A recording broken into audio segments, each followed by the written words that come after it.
As we've already seen, MIDI data doesn't make sound itself. It needs to be realized or performed by some kind of instrument to get sound that we can actually hear.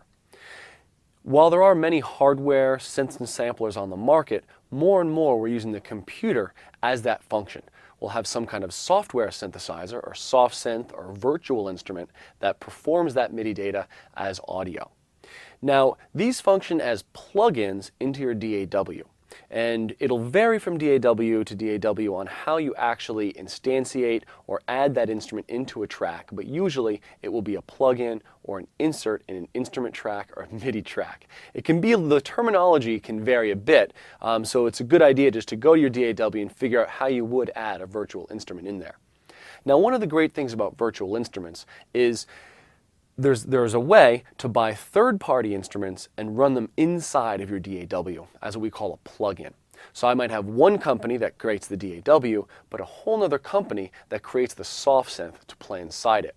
And the benefit of that is even with the same bit of MIDI, you can get a world of different sounds. Any bit of MIDI data can be turned into any sound imaginable if you choose the right soft synth.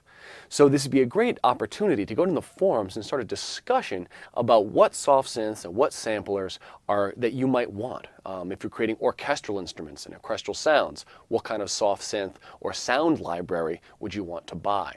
If you're creating electronic music, what kind of soft synths or sound library would you want to buy with that? It really becomes the best way to kind of increase the potential of your studio is by buying these additional synths and samplers that can work inside of your DAW. Before going on to the next video, I'd like you to go to your DAW and try to add a soft synth to a track. See if you can get some sound with your controller going through the soft synth. It's an important technical hurdle, and if you haven't been able to do that yet, I'd like you to use the discussion boards and try to work together to get you through that important technical hurdle.